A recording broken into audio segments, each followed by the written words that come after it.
गलवान घाटी में शहीद हुए 20 जवानों को कांग्रेस ने अर्पित की श्रद्धांजलि। अखिल भारतीय कांग्रेस कमेटी के सदस्य सुधीर चौधरी ने केंद्र सरकार को घेरा। सरकार ने जवानों को शस्त्रहीन भेजने का कार्य क्यों किया? रक्षा मंत्री, विदेश मंत्री व पीएमओ के बयानों में झलक रहा है विरोधाभास। विकट परिस्थिति में सरकार विपक्ष को साथ लेकर नहीं चल रही। देश की जनता से नाकामियों को छुपा रही है भाजपा सरकार। सुधीर चौधरी। लद्दाख की गलवान घाटी में चीनी सैनिकों के साथ हुई झड़प में शहीद हुए 20 सैनिकों को अखिल भारतीय कांग्रेस कमेटी के सदस्य व पटौदी विधानसभा से पूर्व प्रत्याशी सुधीर चौधरी के नेतृत्व में सिविल लाइन स्थित शहीद स्मारक पर श्रद्धा सुमन अर्पित किए गए, जिसमें बड़ी संख्या में कांग्रेस के वरिष्ठ नेता व कार्यकर्ता शामिल रहे।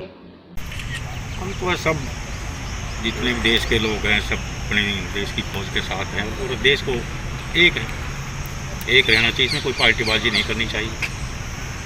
देश का कोई भी जवान शहीद होता है, किसी का बेटा है, किसी का भाई है, वो किसी का पति है, तो ऐसे ही हम उनको शहीद करवा रहे हैं, ठीक सा नहीं लगता। पूरे देश को सबको साथ लेके चलें, तो भी अपने हिसाब से चल देते हैं, कभी कुछ बंद कर लेते हैं, कुछ कर लेते हैं।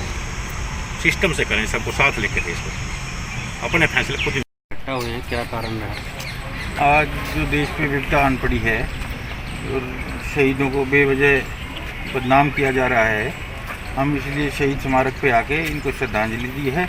और हम सेना के बिल्कुल, हमारी पार्टी हम सेना के बिल्कुल साथ हैं और पूरे देश कंधे से कंधा मिला के इनके साथ खड़ा है। सरकार के सामने क्या मांगे रखना चाहते हैं आप?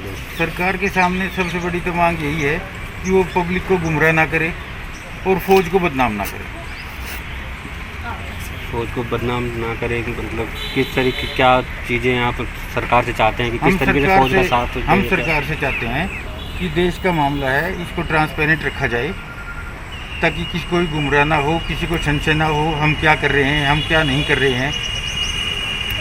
सीमा विवाद पर जो चल रहा है, इसमें आप मतलब क्या? सीमा विवाद पे भी प्रधानमंत्री जी गुमराह कर रहे हैं। अगर भाई कोई घुसा ही नहीं तो फिर विवाद कहाँ है? क्यों हमारे सैनिक शहीद हो रहे हैं? ये सारी चीज़ें उनको देश को बतानी चाहिए प्रधानमंत्री जी।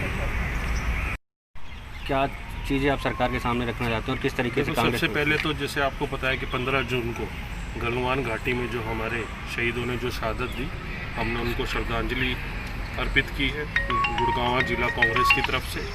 और हमारी सरकार से ये डिमांड है, जब चीन के लोग हमारे भारत मातृभूमि पे घुसपैठ कर रहे थे तो उनको अनुमति क्यों दी? और हम अपने शहीदों को नमन करते हुए मैं ये कहना चाहूँगा कि जो उनको आर्म्स नहीं दिए गए, वो विदाउट आर्म्स वो वहाँ पर गए, तो इसके पीछे क्या राज है? किसने वो परमिशन दी कि हमारे सैनिक जब उनसे युद्ध कर रहे थे और एक तरह से युद्ध की तरह माहौल बन चुका था, तो वो अस्त्रहीन क्यों थे? मेरी सरकार से ये अपील है कि ऐसा नहीं होना चाहिए था। बीजेपी सरकार का ये एक, और आपने देखा होगा कि 2 महीने से सुनने में आ रहा था कि घुसपैठ जारी है, पर अच्छी तरह आप जानते हैं कि आज तक भी प्रधानमंत्री ने ये कहा जब विपक्ष दल के साथ जब मीटिंग हुई कि हमारे यहाँ ना घुसपैठ हुआ है ना हमने किया है, तो फिर जो 20 जवान थे उनकी शहादत कैसे? इसके लिए हमें जानना बहुत जरूरी है। कई बार उतना घटती है, लोग पार्टियों में बढ़ जाते हैं, पार्टियों की बात होने लग जाती है देश की जगह। उस पर क्या कहना चाहिए कि पार्टी से हटके होना चाहिए देश के? नहीं, तो हम तो देश की बात कर रहे हैं। हमने सैनिकों के लिए तो सम्मान पहले भी रहा, अब भी रहा है, पर हम विपक्ष में हैं। और जैसा ये लोग, आपने देखा होगा कि जो रक्षा मंत्री हैं बीजेपी सरकार के, वो अलग बयान देते हैं, विदेश मंत्री अलग बयान देते हैं, और मोदी जी कहते हैं कि मेरे यहाँ घुसपैठ ही नहीं हुई।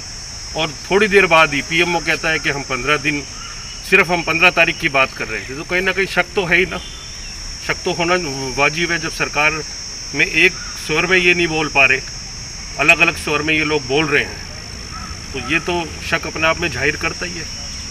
तो देश सबसे ऊपर है, देश पहले भी रहा था। और मेरा ये मानना है कि बीजेपी ये कहे कि हम ही करते हैं देश के लिए, ऐसा नहीं है। सारी पार्टी के लिए देश सबसे